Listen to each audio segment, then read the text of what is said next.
اعوذ باللہ من الشیطان الرجیم بسم اللہ الرحمن الرحیم السلام علیکم ورحمۃ اللہ۔ اہل محبت آزمائے بھی جاتے ہیں۔ ایک صحابیہ رضی اللہ تعالیٰ عنہ کا عجیب واقعہ لکھا ہے کہ ان کی شادی ہوئی، اللہ تعالیٰ نے ان کو حسن و جمال بھی عجیب دیا تھا، اور شادی بھی ایک بڑے امیر کبیر صحابی رضی اللہ تعالیٰ عنہ سے ہوئی کہ جن کے پاس رزق کی فراخی تھی، ہر طرح کی عیش و آرام کے سامان تھے، میاں بیوی میں خوب محبت تھی اور اچھا وقت گزر رہا تھا، حتیٰ کہ بیوی اپنے خاوند کی خدمت بھی کرتی اور انہیں خوش بھی رکھتی۔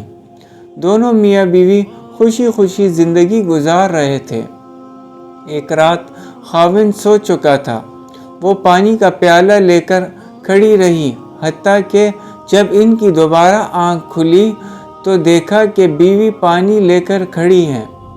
وہ بڑے خوش ہوئے، انہوں نے اٹھ کر پانی پیا اور بیوی سے کہا، میں اتنا خوش ہوں کہ تم اتنی دیر پانی کا پیالہ لے کر میرے انتظار میں کھڑی رہی۔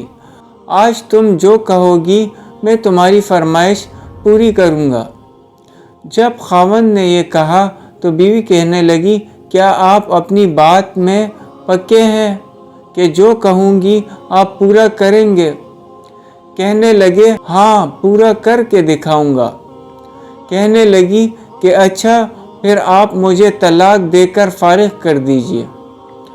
اب جب طلاق کی بات ہوئی تو وہ صحابی رضی اللہ تعالیٰ عنہ بہت پریشان ہوئے کہ اتنی خوبصورت، اتنی وفادار اور خدمتگار بیوی کہہ رہی ہے کہ آپ مجھے طلاق دے دیجئے۔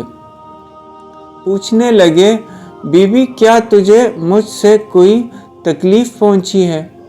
کہنے لگی، بالکل نہیں۔ بی بی کیا میں نے آپ کی بے قدری کی ہے؟ ہرگز نہیں۔ کوئی آپ کی امیدوں کو توڑا ہے؟ کوئی آپ کی بات پوری نہیں کی؟ نہیں، ایسی بھی کوئی بات نہیں۔ بی بی کیا آپ مجھ سے خفا ہیں؟ کہنے لگی، ہرگز نہیں۔ تو پھر مجھ سے طلاق کیوں چاہتی ہو؟ کیا آپ مجھے پسند نہیں کرتی؟ کہنے لگی، یہ بات بھی نہیں، پسند بھی بہت کرتی ہوں، محبت کرتی ہوں، اسی لیے خدمت کرتی ہوں۔ آپ نے کہا تھا کہ میں آپ کی بات کو پورا کروں گا، لہٰذا آپ مجھے طلاق دے کر فارغ کر دیں۔ وہ صحابی رضی اللہ تعالیٰ عنہ حیران ہیں کہ کول بھی دے بیٹھے۔ کہنے لگے، اچھا صبح ہوگی تو ہم نبی علیہ السلام کی خدمت میں جائیں گے اور آپ صلی اللہ علیہ وآلہ وسلم سے جا کر فیصلہ کروا لیں گے۔ وہ کہنے لگی، بہت اچھا۔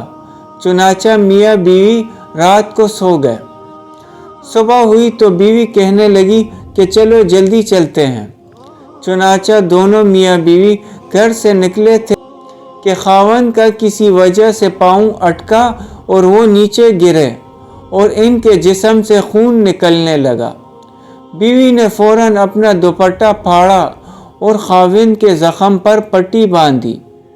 اس کے بعد اس کو سہارا دیا اور کہنے لگی کہ چلو گھر واپس چلتے ہیں، میں آپ سے طلاق نہیں لیتی۔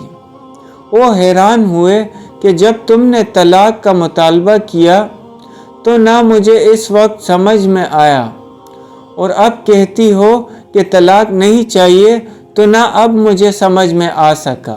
کہنے لگی، گھر تشریف لے چلیں، وہاں جا کر میں آپ کو بات بتا دوں گی۔ جب گھر جا کر بیٹھے تو کہنے لگے کہ مجھے بتاؤ تو صحیح کیا بات ہے؟ کہنے لگی، آپ نے چند دن پہلے نبی علیہ السلام کی حدیث سنائی تھی کہ جس بندے سے اللہ رب العزت محبت کرتے ہیں، اس بندے کے اوپر اس طرح پریشانیاں آتی ہیں جس طرح پانی اونچائی سے ڈھلان کی طرف جایا کرتا ہے۔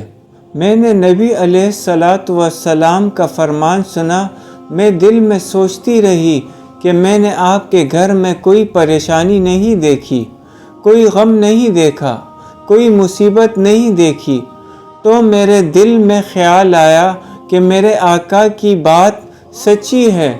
ایسا تو نہیں کہ میرے خاوند کے ایمان میں فرق ہو، میرے خاوند کے اعمال میں فرق ہو۔ میرے خاوند سے اگر پروردگار کو محبت نہیں تو میں اس بندے کی کیا خدمت کروں گی؟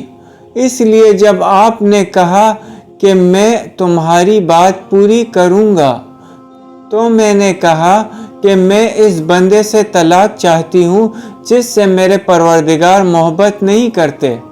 پھر جب ہم حضور صلی اللہ علیہ وآلہ وسلم کی خدمت میں علم حاصل کرنے کے لیے جا رہے تھے، یہ اللہ کا راستہ تھا۔ آپ گرے اور خون نکلا تو میں فوراً سمجھ گئی کہ آپ کو اللہ کے راستے کا غم پہنچا، مصیبت پہنچی، تکلیف پہنچی۔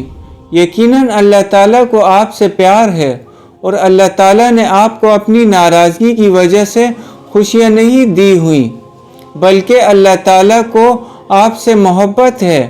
اب مجھے طلاق لینے کی کوئی ضرورت نہیں، اس لیے میں ساری زندگی آپ کی خادمہ بن کر آپ کی خدمت کیا کروں گی۔ سبحان اللہ۔ ذکر دنیا کر کے دیکھا، فکر عقبہ کر کے دیکھ، سب کو اپنا کر کے دیکھا، رب کو اپنا کر کے دیکھ۔